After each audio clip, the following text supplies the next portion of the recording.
I've fallen in love with I love.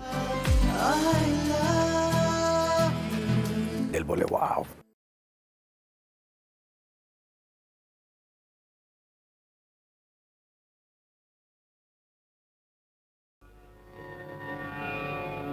कर्मण्येवाधिकारस्ते मा फलेषु कदाचन मा कर्मफलहेतुर्भो मा ते सङ्गोऽस्त्वपि कर्मणि.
अथ श्री महाभारत कथा.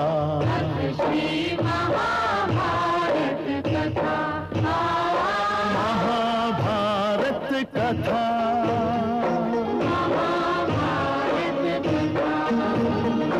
कथा है पुरुषार्थ की, ये स्वार्थ की, परमार्थ की. सारथी जिसके बने श्री कृष्ण भारत पार्थ की. शब्द दिग्घोषित हुआ जब सत्य सार्थक सर्वथा. शब्द दिग्घोषित हुआ.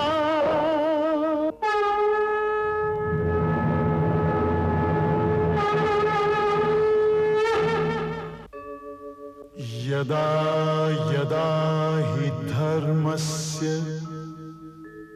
ग्लानिर्भवति भारत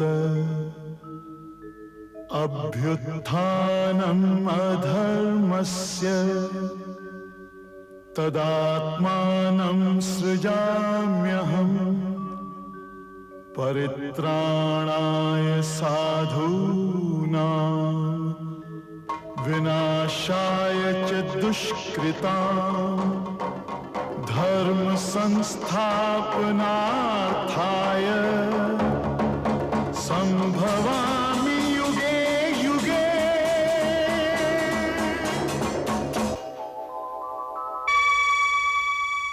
जब श्री कृष्ण के दाऊ ने कह दिया कि जमाई राज को लिवा लाओ, तो झगड़ा ही खत्म हो गया. गदा रख दिए गए, कंधों से धनुष और तूणीर उतार दिए गए. वातावरण का सारा तनाव समाप्त हो गया और वसुदेव के घर सुभद्रा के हाथ पांव में महावर लग गई और वातावरण सुहाग की सुगंध से गमक गया. सुभद्रा के माथे पर चांद का टीका लग गया. अलाइयों में चूड़ियां बजने लगी और श्री कृष्ण की मुस्कान की छांव में सुभद्रा वरमाला लेकर अर्जुन की तरफ चली. ओम भद्रं कर्णैर्विशृणुयाम देवः भद्रं पश्येमाक्षभिर्यजत्राः स्थिरैरङ्गैस्तुष्टुवाग्गं सस्तनूभिर्व्यशेमहि देवहिं यदायुः. ॐ अर्यमणं देवं कन्याग्निम् अयक्षत. ॐ सोमाय स्वाहा. इदं सोमाय इदं नमः. ॐ इमं नार्यमुपब्रुवते लाय राजानामावन्तिका आयुष्मान अस्तु मे पतिरेधन्तां ज्ञातयो मम स्वाहा इदम् अर्यमणे इदं नमः ॐ इमं लाजावपाम्यग्नौ समृद्धिकरणं तव मम च तुभ्यं संवननं तदग्निर्मन्यतामिव स्वाहा इदमग्नये इदं नमः ॐ शुभं भवतु ॐ कल्याणमस्तु ॐ स्वस्ति अस्तु ॐ सौभाग्यवती भव। ॐ शुभं भवतु ॐ चिरंजीवी भव। ॐ स्वस्ति आयुष्मान भव।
सुभद्रा का हरण करना आसान था, परंतु द्रौपदी से उसका परिचय कराना जानलेवा काम है। और सुभद्रा उलूपी या चित्रांगदा नहीं थी कि उसे द्वारिका में छोड़ जाता। सुभद्रा तो एक मानपत्र की भांति थी, जिसे द्वारिका में छोड़कर वो यदुवंशियों का अपमान नहीं कर सकता था। जाहिर है कि वो ये बातें नई दुल्हन को नहीं बता सकता था। उसने सोच लिया कि ये समस्या इंद्रप्रस्थ पहुंचने के बाद स्वयं ही अपना समाधान खोज लेगी। तो इंद्रप्रस्थ पहुंचकर उसने युधिष्ठिर और भीम के चरण छुए, नकुल और सहदेव को गले लगाया, परंतु भाइयों ने इस विषय में सहायता करने से साफ इनकार कर दिया।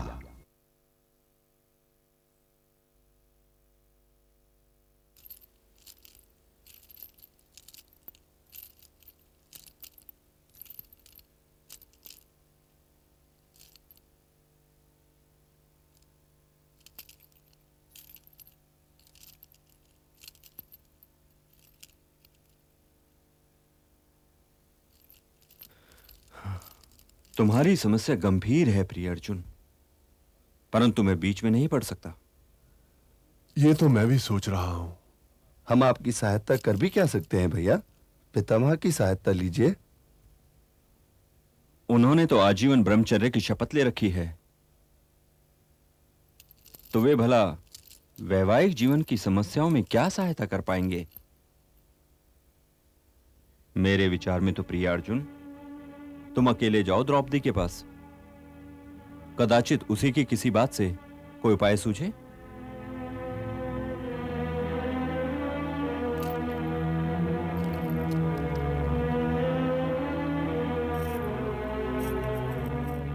आपने यहां आने का कष्ट कैसे उठाया? वहीं जाइए। मेरी बात तो सुनो पांचाली। मुझे पता है तुम्हें यह प्रायश्चित यात्रा बहुत त्रास आई है। जिस नगर में गए हो वहां एक एक पत्नी छोड़ाए हो, और सुभद्रा को तो साथ ही लिवा लाए।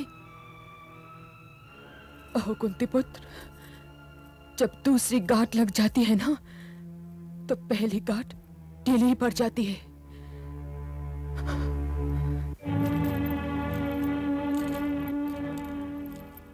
तुम्हें रूठने का पूरा अधिकार है पांचाली, और तुम्हें मनाना मेरा कर्तव्य भी है, परंतु जो पति पत्नी के बीच में परंतु जैसे शब्दों के लिए कोई जगह नहीं होनी चाहिए आरुपुत्र।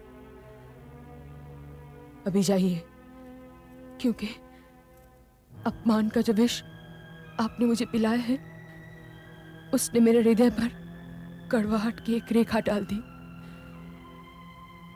जब मेरी जीभ से उस विष का स्वाद चला जाएगा, तब कदाचित मैं अपने कक्ष में आपका स्वागत करने योग्य हो जाऊंगी।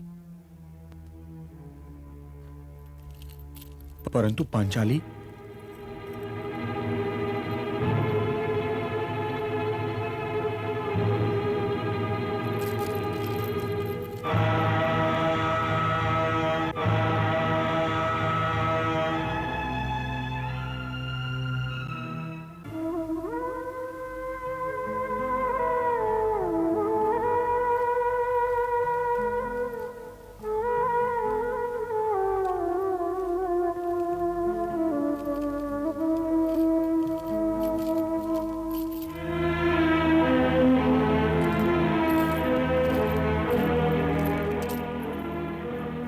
मैं कब से तैयार बैठी आपकी प्रतीक्षा कर रही हूँ। मुझे दीदी के पास कब ले चलिएगा? यही तो सोच रहा हूं कि कब ले चलूं। कि सुभद्रा तो मेरी बहन है ही, परंतु द्रौपदी भी मेरी बहन समान ही है और मुझे बहुत प्रिय भी है। यदि सुभद्रा का तुम्हारे साथ जाना आवश्यक न होता, तो मैं तुम्हें सुभद्रा हरण का सुझाव ही न देता। परंतु यह न सोच लेना पार्थ कि तुम दोनों के प्रेम से विवश होकर मैं सहायता कर रहा हूं। मैं कुछ समझा नहीं केशव। अभी तुम्हारा यह समझना आवश्यक भी नहीं है। सुभद्रा, तुम चंद्रवंशियों के भविष्य की धरोहर है। जाओ पार्थ, मेरा रथ तुम्हारी प्रतीक्षा कर रहा है। प्रणाम केशव। एक और बात सुन लो पार्थ, इस यात्रा में सारथी सुभद्रा को ही बनाना। सुभद्रा को? हां, यह यात्रा तुम्हारी नहीं, उसकी है। जाओ, ग्वालिन के वस्त्र पहन लो। ग्वालिन के वस्त्र? जो आज्ञा।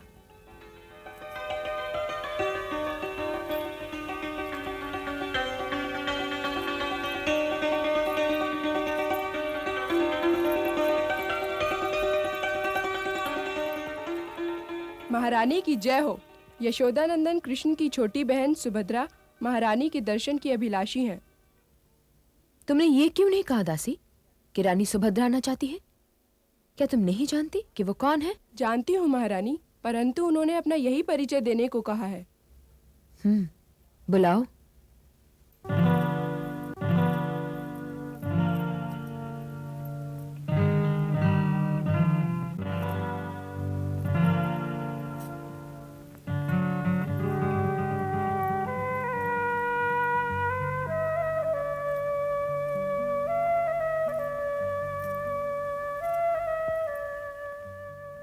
वासुदेव कृष्ण की छोटी बहन सुभद्रा चरण स्पर्श की आज्ञा चाहती है दीदी।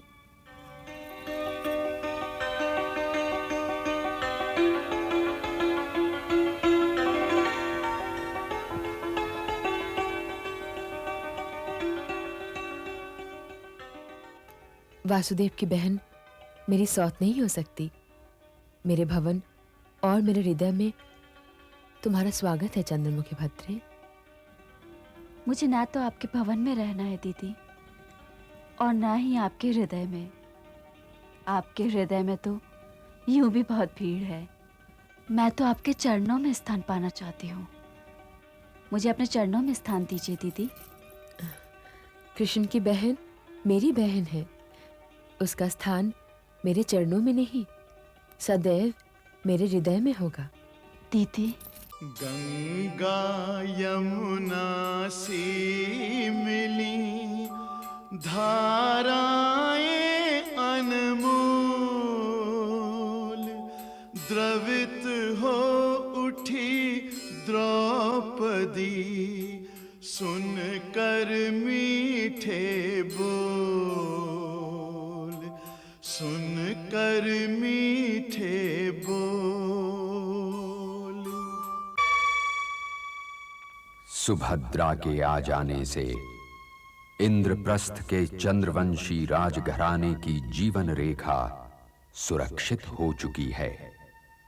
तो अब नागवंशियों और असुर जातियों की समस्या रह गई है। अग्निदेव की सहायता से वो समस्या भी समाप्त हो गई और अग्निदेव ने प्रसन्न होकर वरुण से प्रार्थना की कि वे अर्जुन को पुरस्कृत करें, और उनकी प्रार्थना सुनकर वरुण देव ने अर्जुन को गांडीव धनुष, अक्षय तुणीर, वानर चिन्ह युक्त ध्वज और दिव्य रथ प्रदान किया, और अग्नि की सहायता और श्री कृष्ण के आशीर्वाद से खांडव प्रस्थ साफ हो गया। दानवों के शिल्पी मय ने बहुत घायल अवस्था में आत्मसमर्पण किया और अर्जुन ने उसे जीवन दान दिया, और श्री कृष्ण की आज्ञानुसार उसने पांडवों के लिए ऐसा सभा भवन बनाया कि जिसका जवाब त्रिलोक में नहीं था। पर मैं दानव ने इसी पर बस न की। वो बिंदु सरोवर से अर्जुन के लिए दानवराज वृषपर्वा का देवदत्त नामक शंख और भीम के लिए उसकी महाप्रतापी गदा भी लाया और पांडव राजसूय यज्ञ का सपना देखने लगे।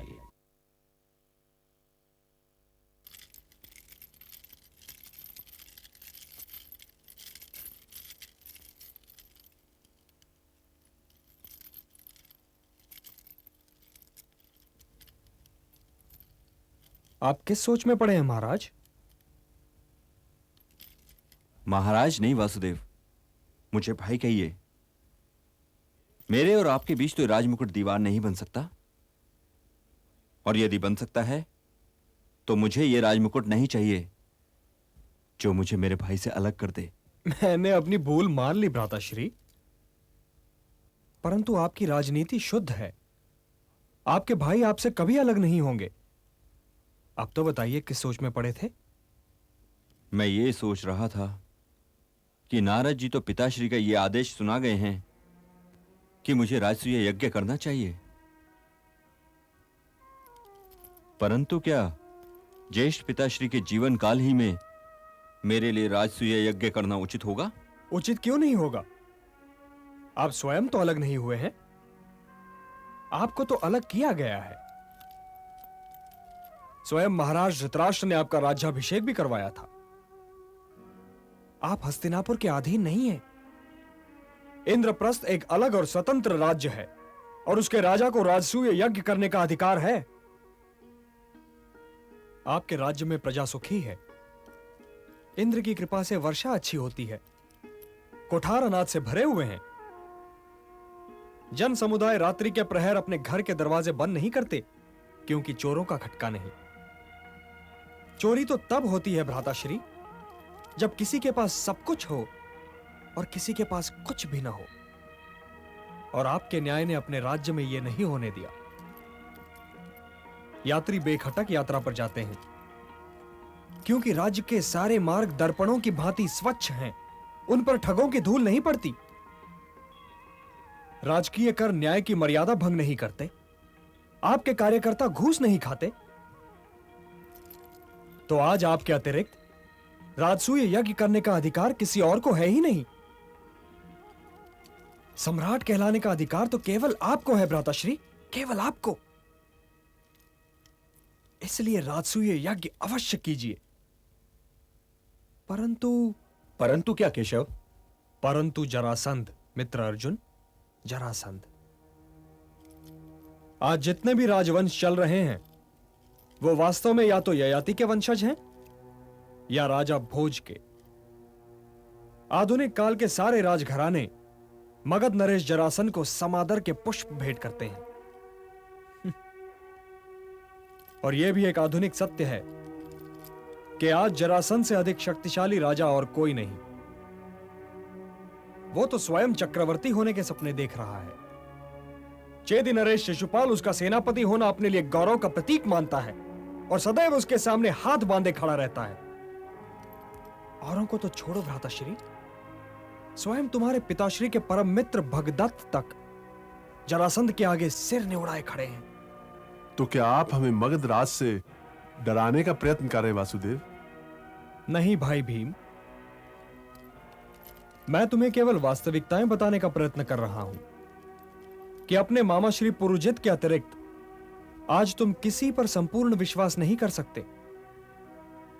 अर्थात तुम्हारे राजसूय यज्ञ के मार्ग में केवल एक रुकावट है, जरासंध। और यह रुकावट कोई साधारण रुकावट नहीं है। जरासंध को अपनी डगर से हटाए बिना महाराज युधिष्ठिर राजसूय यज्ञ कर ही नहीं सकते। वो 100 राजाओं की बलि चढ़ाकर शक्ति प्राप्त करने की सोच रहा है कि अजेय हो जाए।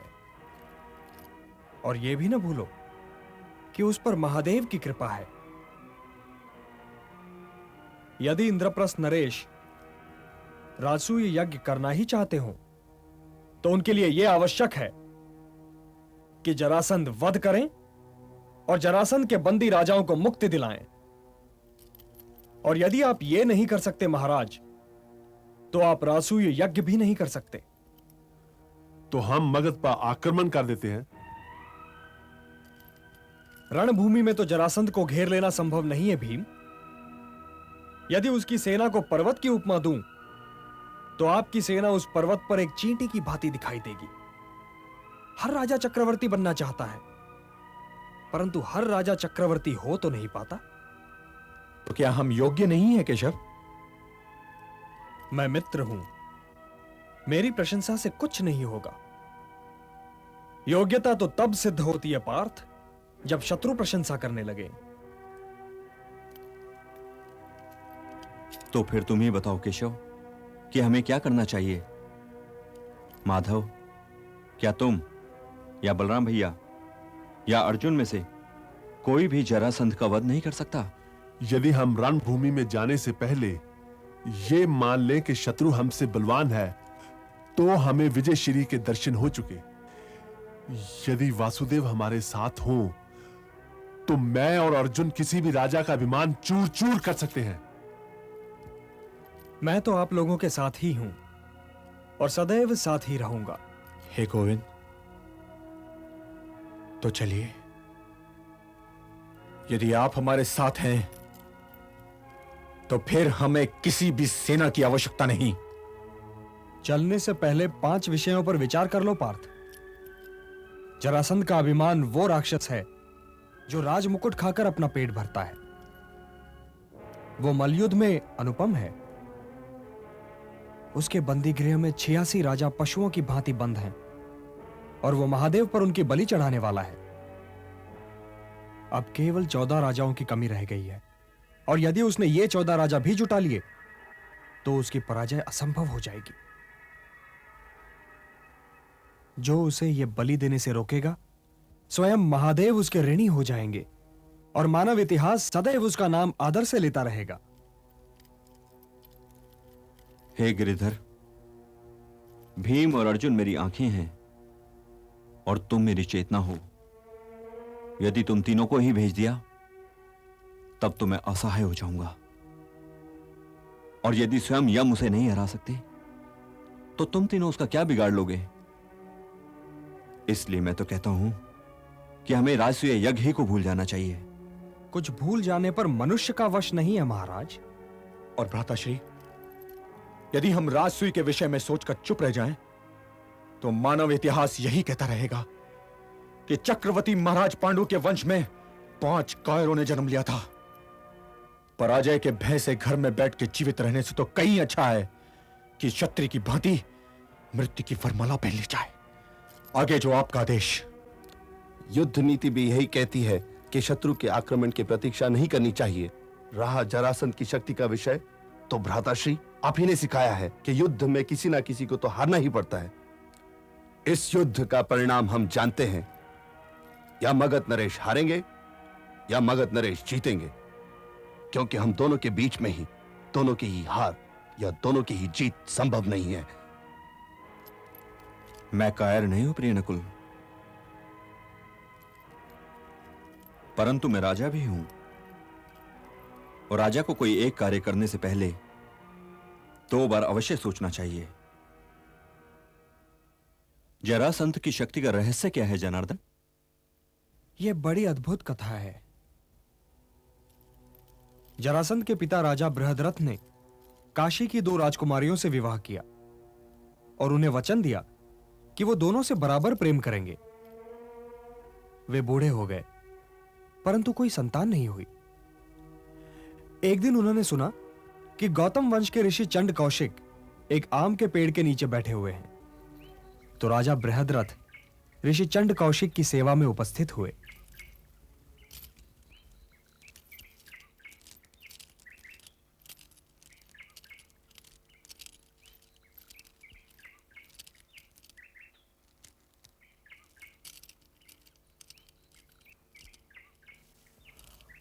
मुनिराज, मेरे कोई संतान नहीं है, मुझे कोई संतान दीजिए।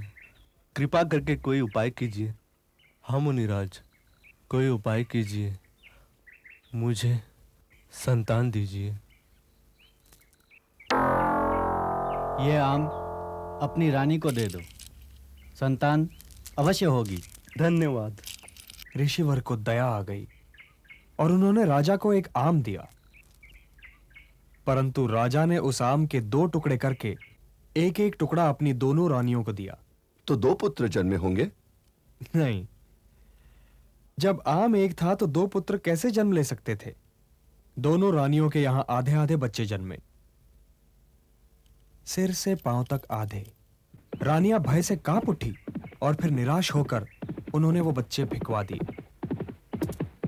उधर से जरा नाम की एक राक्षसी जा रही थी।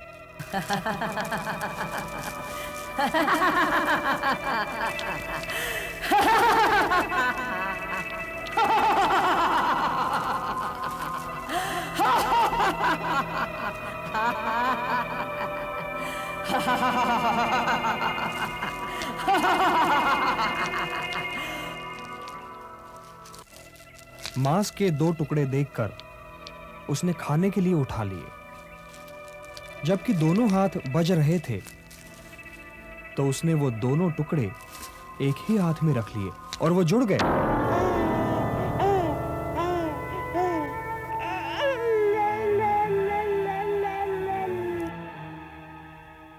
जुड़ते ही बच्चे ने अपनी मुट्ठी मुंह में रखकर गर्जना की। गर्जना से डरकर जरा तो भाग गई, परंतु राजभवन में रानियों के दूध उतर आया। यह है जरासंध। वो एक नहीं 2 है, इसलिए यम भी उसका कुछ नहीं बिगाड़ पाते। भीम, अर्जुन और मैं हवन कुंड के अग्नि की 3 ज्वालाएं बनकर जरासंध को भस्म कर सकते हैं, परंतु अकेले न भीम, न अर्जुन और न मैं। तब तो आपकी दुविधा भी ठीक ही है भ्राताश्री। जरासंध को युद्ध में हराना संभव नहीं है, परंतु द्वंद्व युद्ध तो कुछ और ही होता है ना। मेरा प्रस्ताव यह है कि भीम भैया और अर्जुन भेष बदलकर मेरे साथ चलें और कोई उपाय करके भीम उसे द्वंद्व युद्ध के लिए ललकार ले। तो फिर हम लोग खड़े क्यों हैं? चले। भेष क्या बदले केशव?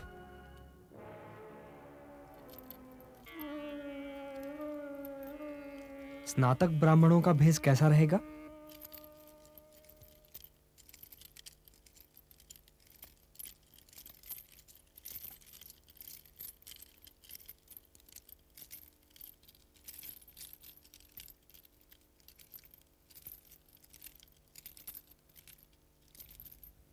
महाराज की जय हो। महाराज, आपके माथे पर चिंता की रेखाएं मुझे अच्छी नहीं लगती। मैं क्या बताऊं चेदी नरेश, मेरे हृदय में वासुदेव की फांस खटक रही है। राजाओं की बलि के पश्चात मैं अंतिम बार द्वारका पर चढ़ाई करूंगा, या तो फिर वो नहीं या फिर मैं नहीं। आपके ना होने का तो प्रश्न ही नहीं उठता महाराज। प्रणाम राजन।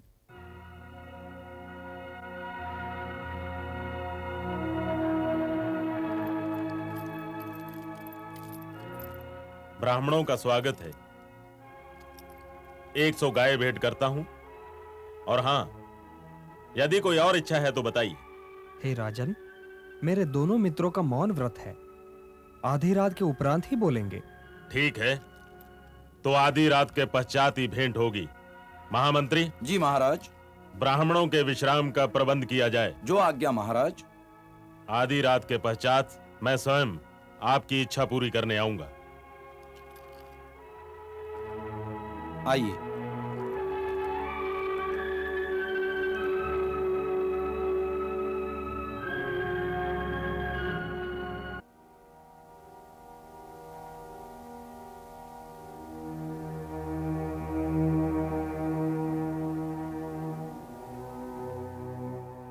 क्या वो आएगा वासुदेव? अवश्य आएगा। वो जैसा भी हो, परंतु ब्राह्मणों का आदर करता है और दानवीर भी है। जो मांगोगे वही पाओगे। परंतु आधी रात तो हो जाने दो भीम भैया। महावीरों के महावीर, महारथियों के महारथी, मगध सम्राट महाराज जरासंध पधार रहे हैं। देख लिया?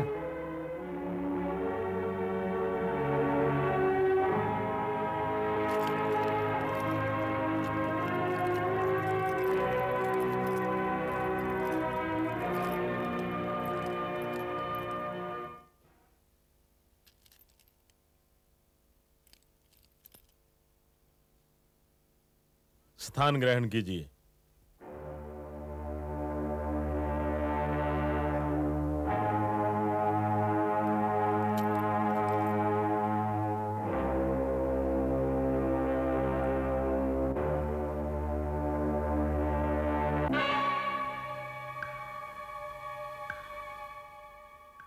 स्नातक ब्राह्मण चंदन का लेप नहीं लगाते।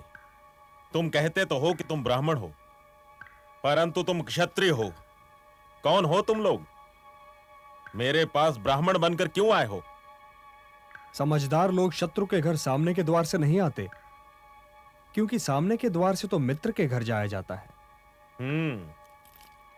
अर्थात मैं तुम्हारा मित्र नहीं, पर मुझे तो याद नहीं आ रहा कि मैंने तुम तीनों को कभी किसी प्रकार की हानि पहुंचाई हो। फिर तुम लोग मुझे अपना शत्रु क्यों समझते हो? शत्रु कैसे नहीं समझें? यदि अंधकार को अंधकार न समझें तो और क्या समझें? तुम धर्म की डगर से भटक गए हो, इसलिए तुम हमारे शत्रु हो। तुम अन्यायी हो, इसलिए शत्रु हो। मैं धर्म की डगर से हट गया हूं? मैं निस्संदेह। मैं अन्यायी हूं? निस्संदेह। उन 86 राजाओं ने तुम्हारा क्या बिगाड़ा है राजन, जिन्हें तुमने पशुओं की भांति बंद कर रखा है? क्या उन्हें जीवन तुमने दिया है? और यदि नहीं, तो उनका जीवन लेने वाले तुम कौन? तुम समझते हो कि रुद्र तुम्हारी यह बलि स्वीकार कर लेंगे? कभी नहीं।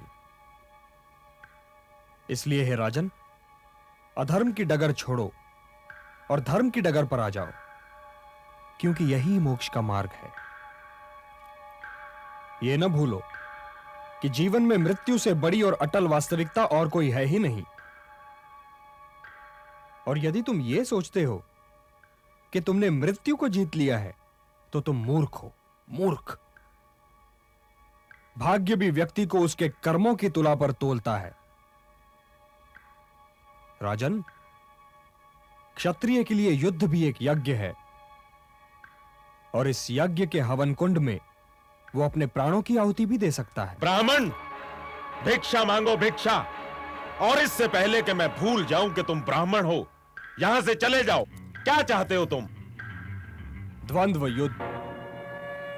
द्वंद्व युद्ध?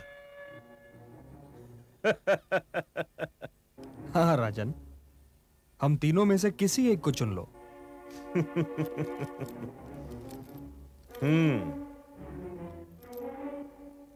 तुम दोनों तो बहुत सूखे हो। तुमसे जूझना तो मेरा अपमान है। फिर भी मैं तुम्हारे साहस की प्रशंसा करता हूं। हां, यह ठीक रहेगा। फिर भी द्वंद्व युद्ध से पहले अपना परिचय दो, क्योंकि तुम ब्राह्मण नहीं हो। ये कुंती पुत्र अर्जुन है, ये कुंती पुत्र भीमसेन, और मैं देवकी नंदन कृष्ण।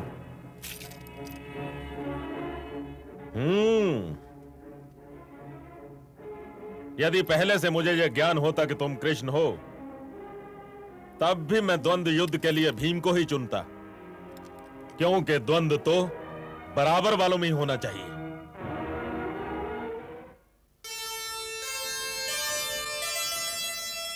अभिमानी के द्वार पर आए दीन दयाल, स्वयं चुन लिया अहम ने अपने हाथों का